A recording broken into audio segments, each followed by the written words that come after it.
What's up, spiritual gangsters? This is your OGs, Treese and Rain. Welcome to another episode of Trybe Vibes.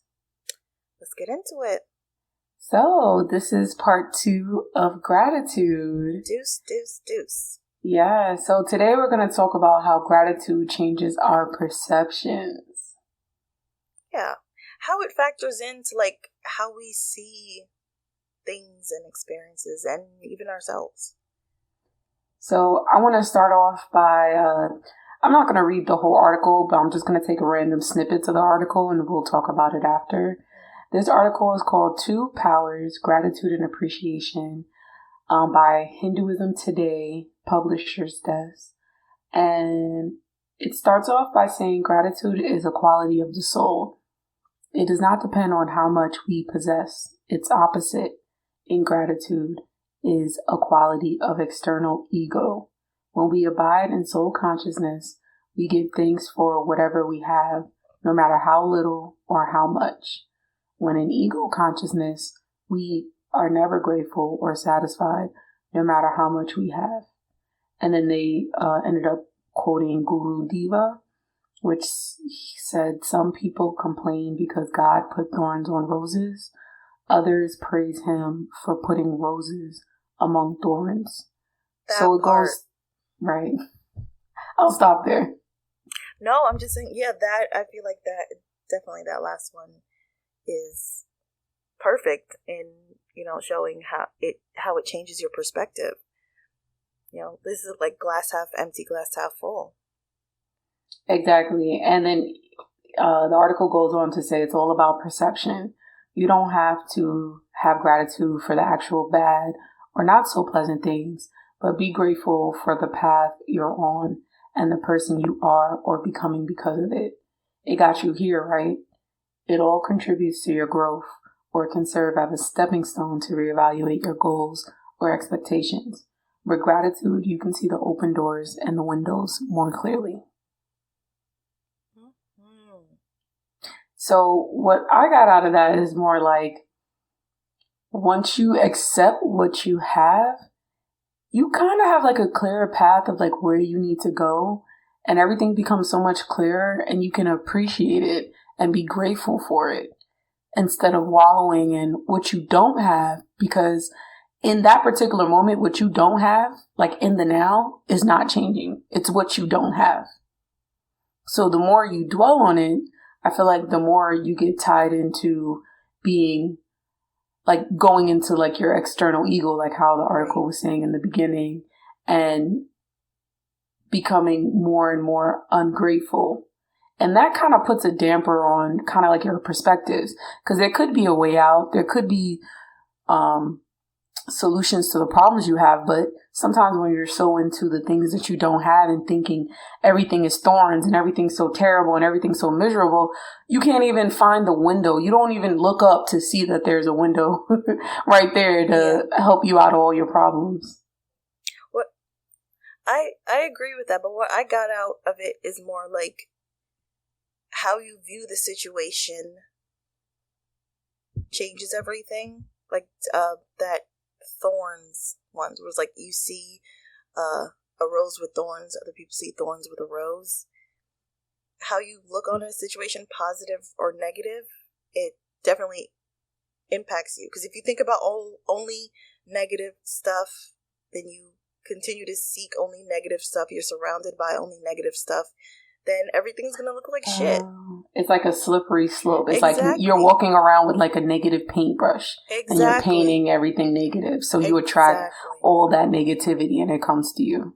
But if you look at things with a positive mindset, then you see all the little, I would just say blessings, the little blessings that we have every day.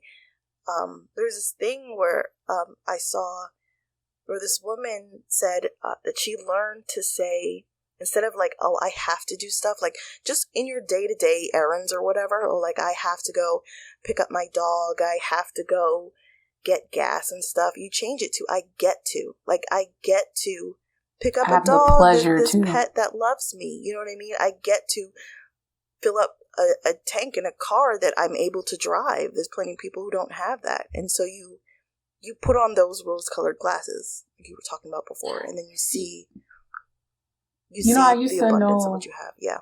I used to know this person that, because I hate going to the gym. The gym fucking sucks. Like, physical activity is like, but anyways, at that point in my life, I was like trying to go to the gym, trying to do this, trying to do that.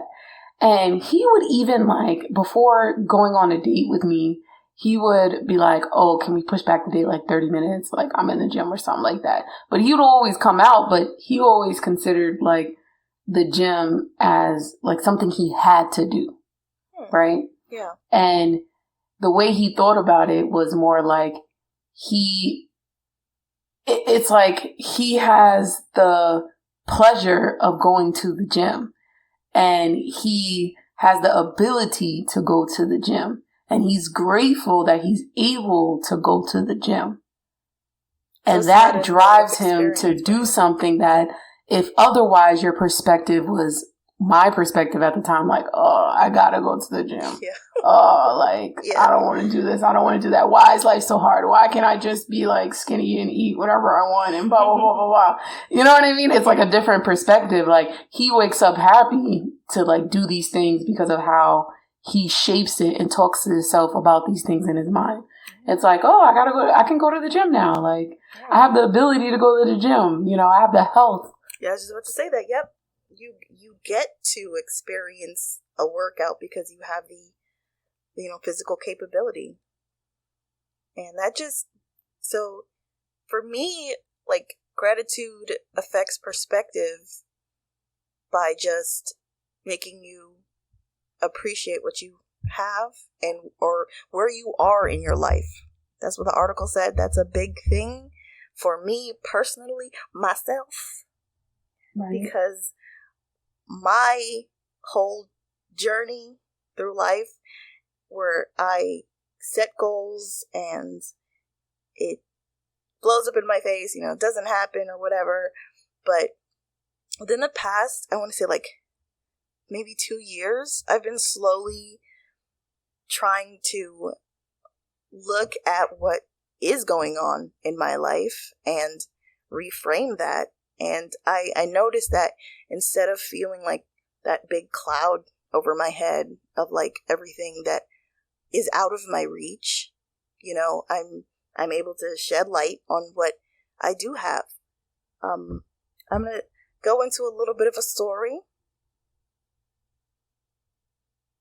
Okay. Talk your shit. Okay. So,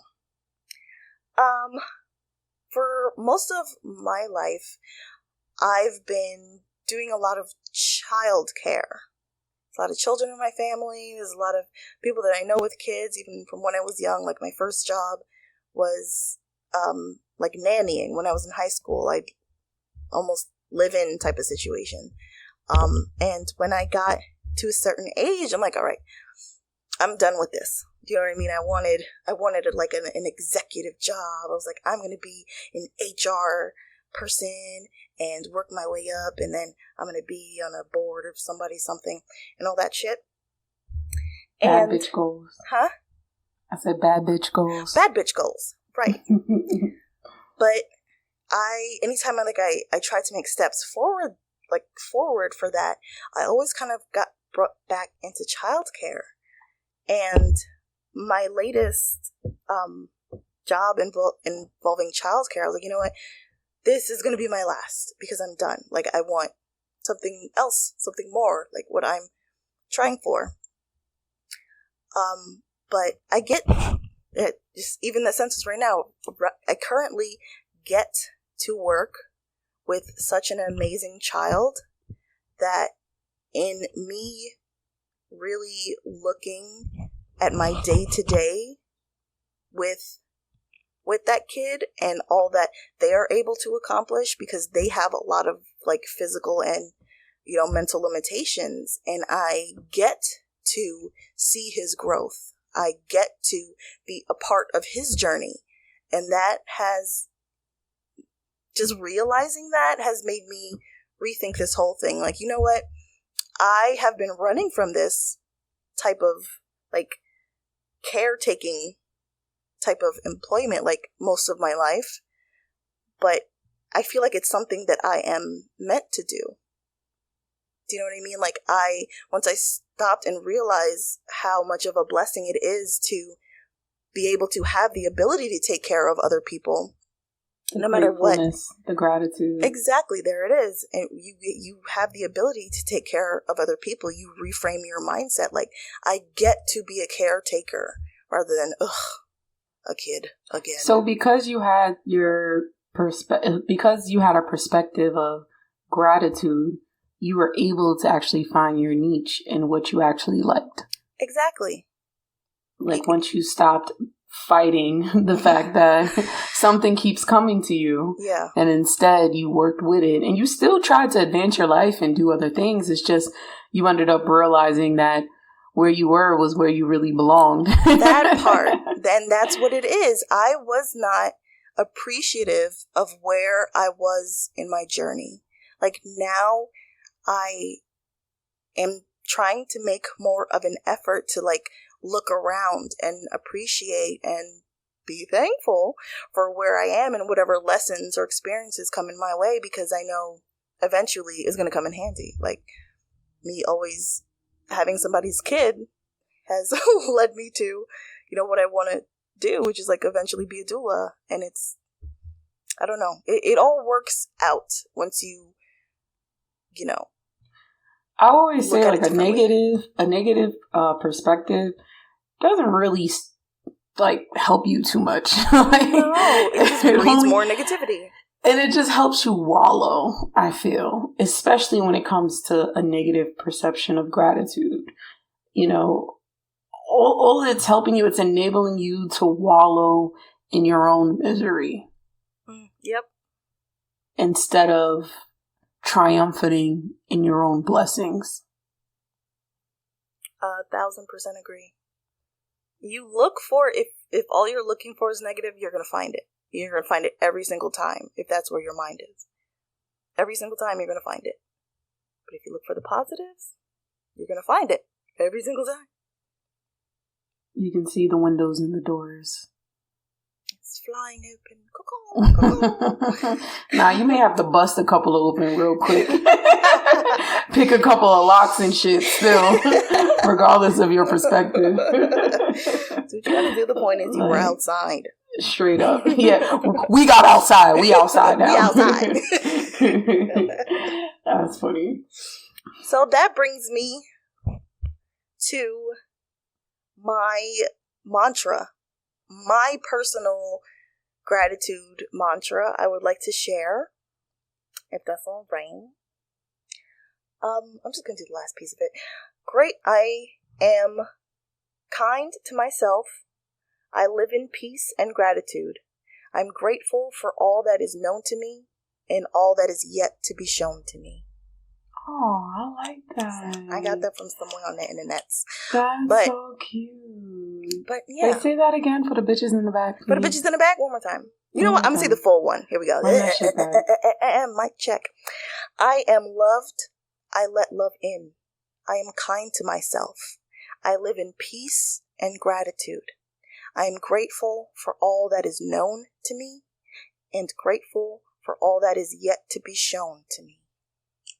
Yes. So, I hope everyone got something out of this. Yes, and remember, we are experts of nothing. We just out here living life in the streets. We learn from you, just like you learn from us, because we are a tribe. Until next time. Continue to vibe. Hey.